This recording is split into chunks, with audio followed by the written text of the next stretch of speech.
উচ্চভুক্ত বিশ্ববিদ্যালয়ে একটা সিট নিশ্চিত করতে হিসাব বিজ্ঞানে ভালো করার কোনো বিকল্প নাই।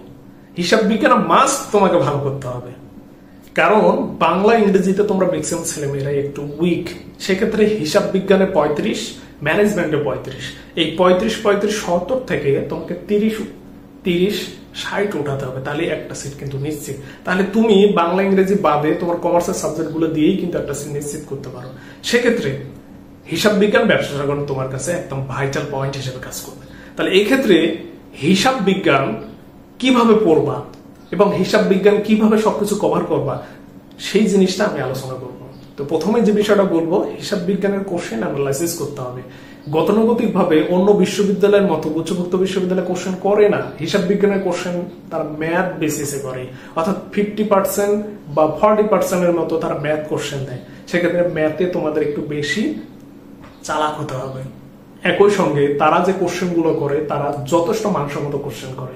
এক্ষেত্রে আমি তোমাদের আজকের এই ভিডিওতে এবছরের গুচ্ছভুক্ত বিশ্ববিদ্যালয়ের জন্য সাজেশন দেওয়ার পাশাপাশি গুচ্ছভুক্ত বিশ্ববিদ্যালয়ের প্রশ্ন অ্যানালাইসিস করে দেখাচ্ছি। অর্থাৎ গুচ্ছভুক্ত বিশ্ববিদ্যালয়ের এবছরের হিসাব বিজ্ঞান সাজেশন এবং প্রশ্ন বিশ্লেষণ দেখো এবং সঠিক সিদ্ধান্ত নাও। আমার দেওয়া সাজেশন বুঝতে হলে সবার আগে আমার করা চার্ট অ্যানালাইসিস গুলো তোমাদের একটু দেখতে হবে, কনসিডারেশনে নিয়ে আসতে হবে। এর জন্য আমি তোমাদের সর্বপ্রথম বিগত 4 বছরের গুচ্ছভুক্ত বিশ্ববিদ্যালয়ের কোশ্চেন অ্যানালাইসিস করে দেখাচ্ছি। এখানে আমি ডিটেলস বলবো না, জাস্ট শুধু একটু শো অফ করতেছি। তোমরা নিজেরাই দেখে নাও যে প্রথম অধ্যায় থেকে তারা কিভাবে কোশ্চেন করেছে বা করে, তো স্বাভাবিকভাবে এবার কিভাবে করবে এর একটু কিন্তু অল্প একটু হলেও ধারণা কিন্তু এই জায়গা থেকে তোমরা পাওয়া যায়। একইভাবে দ্বিতীয় অধ্যায়, এইদিকে পরবর্তী যে অধ্যায়গুলো আছে তোমরা একটু দেখে নাও যে কোন এরিয়াগুলো থেকে তারা লাগাতার কোশ্চেন করতেছে এবং কোন এরিয়াগুলো থেকে তারা কিন্তু কোশ্চেন করতেছে না। তোমরা কিন্তু এখানে এই যে দেখো ধরে ধরে কিন্তু বলে দেওয়া যাচ্ছে বা বোঝা যাচ্ছে, এই জায়গাগুলো আমরা কিন্তু স্পষ্ট ধরে ধরে কিন্তু বলতে পারবো বা দেখতে পাচ্ছি স্পষ্ট। তো তোমরা এইটা আশা করে দেখলা এবং বুঝলা। এই জায়গাগুলো নিয়ে অনেকগুলো কথা বলার আছে, তো স্পষ্ট করে আসলে এই জায়গা থেকে কথা বললে তোমরা অনেকেই বুঝবা না। এই জন্যে আমি তোমাদের যেটা করেছি ভিডিওর ডিসক্রিপশন বক্সে অথবা কমেন্ট বক্সে গুচ্ছভুক্ত বিশ্ববিদ্যালয়ে বিগত যে 4 বছরের অ্যাকাউন্টিং কোশ্চেন আমাদের বই থেকে কমন আসার পাশাপাশি আমি এখানে কোশ্চেনগুলো সুন্দরভাবে ব্যাখ্যা বিশ্লেষণ করে দিয়েছি। এখানে তোমরা দেখে নাও, এই পিডিএফ গুলো আমি দিয়ে দিতেছি, তোমরা অবশ্যই দেখবা। গত বছর কিন্তু এই কোশ্চেনগুলো থেকেই কোশ্চেন রিপিট করছে। তো এখানে এত সুন্দর করে ব্যাখ্যা বিশ্লেষণ করে আমি দিয়েছি এবং এত সুন্দর করে আইডেন্টিফাই করে করে ধরে ধরে আমি প্রত্যেকটা টপিকস এবং প্রয়োজনীয় যে দিক নির্দেশনা একদম ধরে ধরে কিন্তু আমি দিয়ে দিয়েছি। অর্থাৎ গুচ্ছভুক্ত বিশ্ববিদ্যালয়ে তোমরা যদি আসলে অ্যাকাউন্টিং অংশ ভালো করতে চাও, আমি তোমাদের এখানে যেভাবে অলমোস্ট সবকিছু ক্লিয়ার করে দিয়েছি, এই জিনিসটা তোমাদের বুঝতে হবে, এই প্যাটার্নটা তোমাদের বুঝতে হবে। তাহলে 2020-21, এরপর হচ্ছে 21-22, এরপর হচ্ছে 22-23, মোটামুটি ভাবে এর চার্ট অ্যানালাইসিস কমপ্লিট। 23-24 সেশনেরও রেডি আছে, ওইটা একটু কাজ আছে, ওইটা আমি পরবর্তী দিয়ে দিব। তো এই জায়গাগুলো যদি তোমরা দেখো, বিগত সালে কোশ্চেনগুলো যদি পড়ো এবং একই সঙ্গে এই জায়গাটা অটোমেটিক্যালি তোমরা মিল পাবা। তার উপর ডিপেন্ড করে তোমরা অরিজিনাল যে সাজেশন, এই হচ্ছে সাজেশন, এইটা তোমরা অটোমেটিক্যালি বুঝতে পারবা। আমি যদি তোমাদের ধরে ধরে বলে দিতে চাই বা প্রমাণ দিতে চাই, তোমরা গত বছরের কোশ্চেন দেখবা। বাট্টা থেকে কি কোশ্চেন করেনি বলো? লেনদেনের প্রকারভেদ, হিসাবের প্রকারভেদ থেকে কোশ্চেন করেনি? যে বলছে অগ্রিম ব্যয় কোন ধরনের হিসাব। লেনদেন বিশ্লেষণ থেকে কি কোশ্চেন করেনি? পদেও হিসাব না পদেও বিল বাবদ হচ্ছে 20,000 টাকা ঋণ না হলে এর ফলে হিসাব সমীকরণে কি প্রভাব ঘটবে, হিসাব চক্র থেকে কি কোশ্চেন করেনি গত বছর? তোমরা দেখবা কোশ্চেন কিন্তু করছে। তো এভাবে এখানে তোমরা দেখতে পারবা এই যে প্রাপ্য হিসাবের লেভেল 2 অথবা 3 থেকে কোশ্চেন করার কথা বলছে, লেভেল 3 থেকে কোশ্চেন করছে। তাহলে শুধু ওইটাই না, এমন এখানে অনেকগুলো জায়গা আছে যে জায়গাগুলো থেকে গতবার কিন্তু কোশ্চেন করছে, যেগুলো আমি অলমোস্ট আগে ভাগে বলে দিয়েছি। এবছর এখানে এমন অনেকগুলো টপিকস আছে যে টপিকস থেকে গত বছর কোশ্চেন করেনি, এবছর নির্ঘাত কোশ্চেন করবে সেই জায়গাগুলো থেকে। 2 নম্বর কথা হলো, এখানে এমন কিছু কমন টপিকস আছে যে টপিকসগুলো থেকে প্রত্যেক বছরে কোশ্চেন করবে। যদি আমি বলি সেই টপিকসগুলো কি, এখানে এই যে বোল্ড করে দেওয়া যে টপিকসগুলো, লেনদেনের প্রকারভেদ, হিসাবের প্রকারভেদ অথবা লেনদেন বিশ্লেষণ, এগুলো হচ্ছে এমন টপিকস, কমন টপিকস যে টপিকসগুলো থেকে প্রত্যেক বছর বিশ্ববিদ্যালয়ে কোশ্চেন করবে, যেটা আমি এখানে চার্টের মাধ্যমে দেখাচ্ছি। এই যে দেখো, এই জায়গাগুলো হচ্ছে এমন জায়গা যে জায়গা থেকে প্রত্যেক বছর বিশ্ববিদ্যালয় কোশ্চেন কিন্তু করবে, কারণ এর বাইরে কোশ্চেন সাজানো সম্ভব না। এছাড়া এখানে জাবেদা এবং জাবেদা বইয়ের প্রকারভেদ, গত বছর কিন্তু কোশ্চেনটা করেছে লেনদেনের উৎস দলিল থেকে, ঠিক আছে? কিন্তু গত বছর জাবেদা বই থেকে কোশ্চেন করেন, এই বছর এই জায়গাগুলো থেকে কোশ্চেন করবে। অর্থাৎ গত বছর যে ধাঁচে যেটি শিক্ষক কোশ্চেন করছে সে যদি আবার কোশ্চেন করতে বসে, নির্ঘাত আমার প্রত্যেকটা পয়েন্ট মিলে যাবে তার সঙ্গে। গত বছরের যেভাবে কোশ্চেন করছে তার সঙ্গে এখানে অনেক কিছু মিল আছে। স্বাভাবিকভাবে গত বছরে যে জায়গা থেকে কোশ্চেন আসেনি এবছর সেই জায়গাগুলো থেকে নির্ঘাত আসবে। গত বছর বিকৃত পণ্য ব্যয়ের জায়গা থেকে কোশ্চেন করেন, এবছর অ্যাটলিস্ট 2টা কোশ্চেন করবে নির্ঘাত।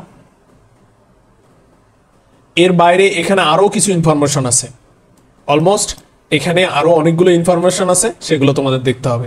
তাহলে তোমরা যারা গুচ্ছ সাজেশন চাচ্ছ তোমরা এক নজর দেখে নাও। প্রথম অধ্যায়ের হিসাব তথ্যর ব্যবহারকারী মান নিয়ন্ত্রণকারী সংস্থা, এই জায়গাগুলো দেখতে পারো, 1-2টা কোশ্চেন আসতে পারে। এরপর লেনদেনের প্রকারভেদ, হিসাবের প্রকারভেদ, ডেবিট ক্রেডিট নির্ণয়, লেনদেন বিশ্লেষণ কোশ্চেন আসতে পারে। এখানে হিসাব চক্র এই জায়গা থেকে গত বছর আসছিল, এবছর স্কিপ হবে, কোশ্চেন আসতে পারে একতরফা দাখিলা পদ্ধতি এবং দুতরফা দাখিলা পদ্ধতি থিওরি থেকে। যাদের কাছে টিউটোরিয়াল সিরিজের বই আছে, আসলে তোমাদের হচ্ছে গুচ্ছের জন্য টিউটোরিয়াল সিরিজের সাজেশন ক্লাস নেওয়া উচিত ছিল, কিন্তু সময় সাপেক্ষে আমি নিতে পারিনি, যেটা পেইড ব্যাচে নেওয়া হয়েছে।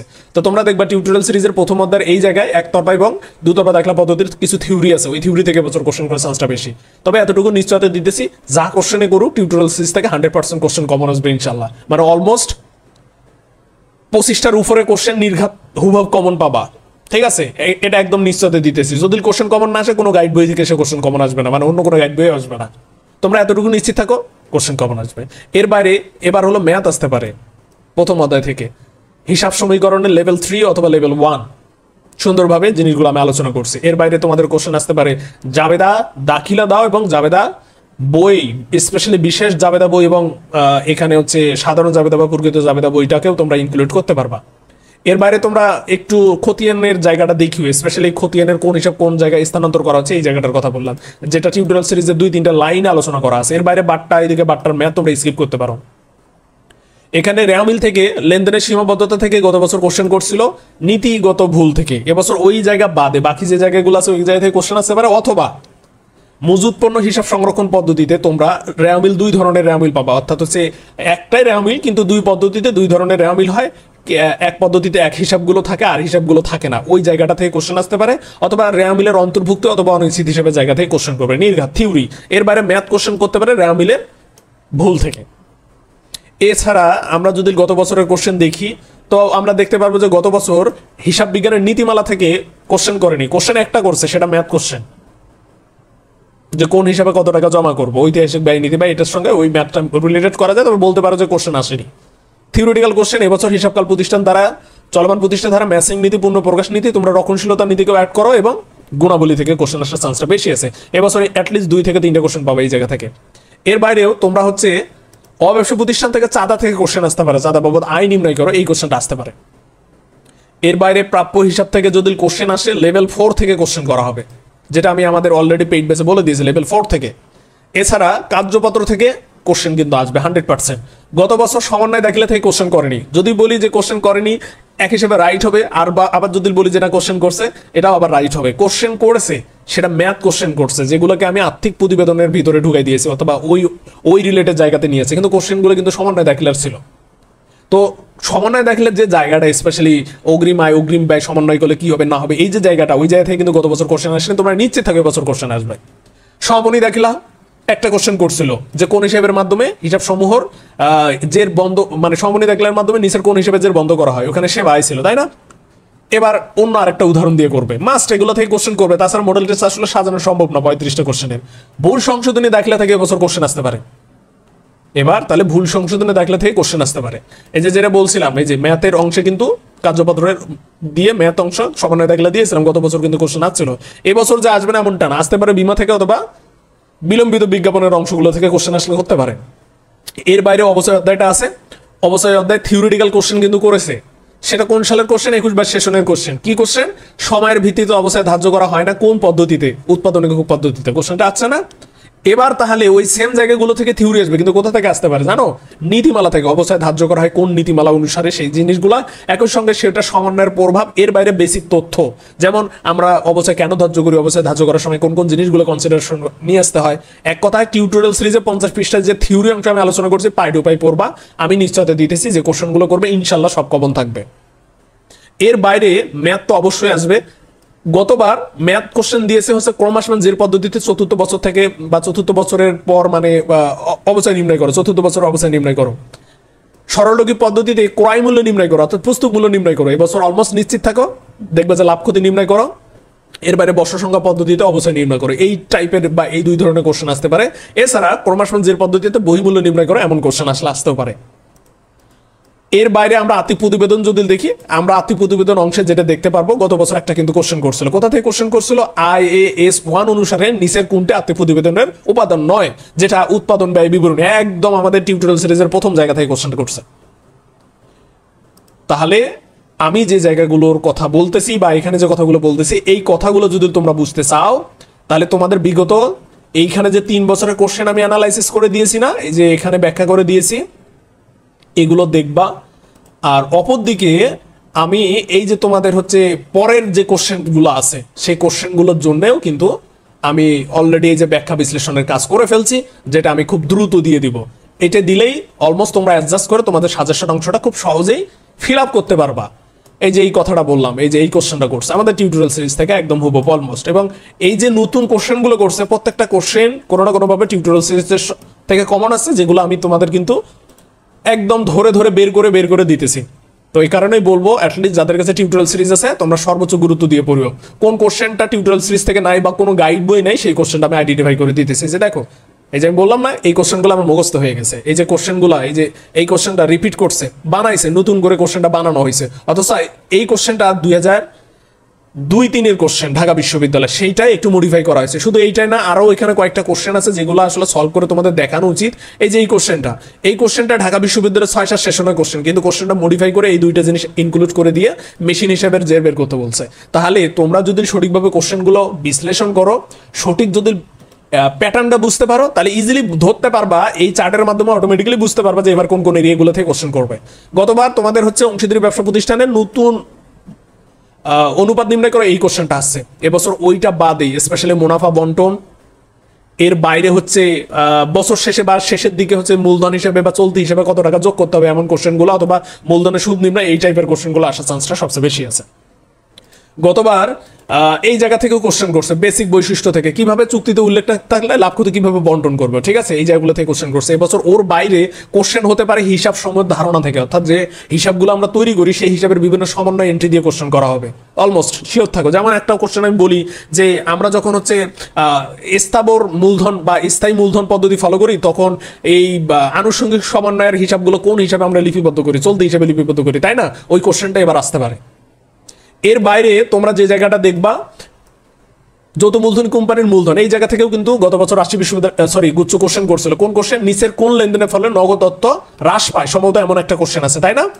গুচ্ছ এভাবেই কিন্তু কোশ্চেন করছে যে নিচের কোনটির ফলে নগদ অর্থের হ্রাস পায় না, হ্রাস পায়, এমন একটা বিষয় আছে যে নগদ অর্থ হ্রাস হয়, এমন টাইপেরই একটা আর কি কোশ্চেন কিন্তু করেছে। আমি যতটুকু জানি, যখন দেখছি তখন এমন আমি একটা কোশ্চেন পাইছি, ঠিক আছে? তো এই তো আমি বললাম না যে কোন কারণে মোট সম্পত্তি হ্রাস পাবে, তাহলে এখানে সুপারভাইজারের বেতন, এইটার কারণে আমাদের মোট সম্পত্তি হ্রাস পাবে। আর এইগুলোর কারণে দেখো স্টক লভ্যাংশ, তারপরে স্টক বিভাজন, এখানে বিক্রয় ফেরত, এই জিনিসগুলোর কারণে কোনো কিছু ঘটবে না বা কোনো কিছু হচ্ছে না। এখানে সুপারভাইজারের বেতন যখন আমরা দিব, তখন নগদ টাকা চলে যাচ্ছে, অ্যাজ এ রেজাল্ট মোট সম্পত্তি হ্রাস পাচ্ছে, ঠিক আছে? তাহলে এই যে জায়গাগুলো আছে, আরো ব্যাখ্যা বিশ্লেষণ আছে, সেগুলো পরবর্তীতে আমরা দিব। তো আমি তোমাদের যে জিনিসগুলোর কথা বলতেছি, সেই জিনিসগুলো একটু কনসিডারেশন নিয়ে আসো। তাহলে ওই কোশ্চেনটা যে কোশ্চেনটা করছে, ওইখানে আমরা দেখবো লভ্যাংশ রিলেটেড কনসেপ্টগুলো কিন্তু নিয়ে আছে, কিন্তু কোশ্চেনটা কিন্তু অমন না। তো এবছর ঠিক দেখবে ওই যে শেয়ার ইস্যুর ওই এরিয়ার যে জায়গাটা আছে, ওই জায়গা থেকে কোশ্চেন করবে। এছাড়া মূলধনের ক্লাসিফিকেশন থেকে কোশ্চেন করবে। গত বছর লভ্যাংশ থেকে কোশ্চেন করছে, এবছর মূলধন অবহার বা অধিহারের টাকা নির্ণয় করে এই এরিয়া থেকে কোশ্চেন করবে। আর্থিক বিবরণী বিশ্লেষণ গত বছর ঠিক এই জায়গা থেকে কোশ্চেন করছে। কি কোশ্চেনটা করছে? সচ্ছলতা অনুপাত। অর্থাৎ আমি একটু দেখাই দিই তোমাদের, এখানে আছে কোশ্চেনগুলো প্রত্যেকটা, যেহেতু আমি মানে খুঁজে বের করতেছি কোন এরিয়া থেকে কোথা থেকে কোন কোশ্চেনটা করছে, আমি স্পষ্ট তোমাদের ধরে ধরে বলতে পারবো যে এই এরিয়া জায়গাগুলো থেকে মোটামুটি ভাবে কোশ্চেন করা হয়েছে, এখানে আছে, ঠিক আছে? তো তোমাদের জাস্ট আমি শো করে দেখাচ্ছি। এই যে দেখো, যে কোনটি কারবারের দীর্ঘমেয়াদী দায় পরিশোধের সক্ষমতা পরিমাপ করা হয়। একদম তোমরা তোমাদের পেজ নাম্বারে যাও, 72 নম্বর পেজে, ইউনিট 1 টিউটোরিয়াল 10, দেখো স্পষ্ট করে কোশ্চেনগুলো দেওয়া আছে। তাহলে এত নতুন কোশ্চেন করার পরেও দেখবা টিউটোরিয়াল সিরিজ থেকে অধিকাংশ কোশ্চেনে তোমাদের গাইড বইগুলো তো কমন আছে। তো এখন কথা হলো ওর সঙ্গে চার্ট অ্যানালাইসিস মিলিয়ে এই চার্টের ভিতর থেকে যে জায়গা থেকে কোশ্চেন করছে তার ঠিক অপোজিট এরিয়াগুলো থেকে কোশ্চেন করতে পারে। এবার কোন কোশ্চেন করতে পারে জানো? এই গুচ্ছের কোশ্চেন গুচ্ছই রিপিট করবে। 2021 সেশনে একটা কোশ্চেন আছে যে আমাদের নিচের কোনটির ফলে তড়িৎ অনুপাতের হ্রাস বা বৃদ্ধি ঘটে, এমন একটা কোশ্চেন আছে 21 সেশন, ওই কোশ্চেনে দেখবা রিপিট করছে ইনশাল্লাহ। তাহলে এগুলো সম্ভাব্য বিকল্প, এভাবেই কোশ্চেন করতে পারে। এর বাইরে নতুন করে কোশ্চেন করলে করতে পারে। এছাড়া আমরা উৎপাদন ব্যয় হিসাব বিজ্ঞান পড়বো। গত বছর উৎপাদন ব্যয় হিসাব বিজ্ঞান থেকে প্রচুর কোশ্চেন করছে, ম্যাথ কোশ্চেন করছে। সে ম্যাথ কোশ্চেনটা এককের জায়গা থেকে করছে। এবছর কোশ্চেন হতে পারে কোথা থেকে? নর্মাল যে চার্টটা আছে সেই চার্টের জায়গা থেকে। এর পাশাপাশি কোশ্চেন করা হয়েছে কোথা থেকে? কোশ্চেন করা হয়েছে প্রশাসনিক ব্যয়, কারখানা উপরি ব্যয় থেকে। এবছর কোশ্চেন করা হতে পারে কোথা থেকে? পরিবর্তনশীল ব্যয়, আধা পরিবর্তনশীল ব্যয়, ঠিক আছে, স্থায়ী ব্যয়, এই এরিয়া থেকে। এই তো অলমোস্ট কোশ্চেন ফাঁস করেই দিলাম। তাহলে মোটামুটি ভাবে গুচ্ছ এভাবেই কোশ্চেন করবে এবছর। এবং আরেকটা জিনিস যে ম্যাথ কতগুলো রাখবে? অ্যাটলিস্ট 30%, মানে 10টা 9টা, 50% 16-17টা। আর অপর দিকে থিওরি কোশ্চেন কিভাবে হবে সেটা তো বুঝতে পারতেছো। নতুন কোশ্চেন হবে। এবং স্পেশালি তোমরা কোন কোন সেশনকে ফলো করবা এখানে আমি একটু কারেকশন করে দিই। তোমরা মূলত 21-22 এবং 23-24 সেশনকে ফলো করবা। এই দুই সেশন অনুসারে কোশ্চেন করতে পারে। এর পাশাপাশি তোমরা ঢাকা বিশ্ববিদ্যালয়, রাজশাহী বিশ্ববিদ্যালয়, জগন্নাথ ইসলামী বিশ্ববিদ্যালয়, কুবি এবং যশোর বিজ্ঞান প্রযুক্তি বিশ্ববিদ্যালয় বিগত সালে কোশ্চেন প্র্যাকটিস করতে পারো। যেহেতু সময় কম, অ্যাজ এ রেজাল্ট তোমরা শুধু ঢাবির কোশ্চেন প্র্যাকটিস করলেও হবে, অথবা টিউটোরিয়াল সিরিজটা 50-50-100 পেজ কভার করবা। ইনশাল্লাহ অ্যাকাউন্টিং অংশটা নিয়ে তোমাদের টেনশন করতে হবে না। ম্যাথ থেকে থিওরি ইনশাল্লাহ সবকিছু কমন করবা। তো আশা করি তোমরা অলমোস্ট বুঝতে পারলা। এই হচ্ছে গুচ্ছের সাজেশন, বাকিটা আল্লাহ ভরসা। তোমরা তোমাদের মতো করে ইনশাল্লাহ শেষ সময় প্রিপারেশন নিয়ে যাও। আল্লাহ ভরসা, আল্লাহ হাফেজ। তোমরা যারা একটু পড়ুয়া স্টুডেন্ট আছো, তোমরা চাইলে আমার লেখা টিউটোরিয়াল সিরিজের বইগুলা মাত্র একদিনে পড়েও শেষ করতে পারবা। হিসাব বিজ্ঞানে যারা সমস্যায় ভুগতেছো, আমি তোমাদের বলবো অ্যাকাউন্টিং টিউটোরিয়াল বইটা নাও। এখানে 50 পৃষ্ঠায় থিওরি, 50 পৃষ্ঠায় 400টা ম্যাথ কভার করা আছে। এবং এই থিওরি ম্যাথ থেকেই প্রত্যেক বছরে সব কোশ্চেনই কমন থাকতেছে। এবং আমি স্পষ্ট ধরে ধরে কিন্তু তোমাদের দেখাচ্ছি যে কোশ্চেনটা এই 50-100 পৃষ্ঠায় থাকতেছে না, যেটা কোনো গাইড বই থাকতেছে না, নতুন হচ্ছে।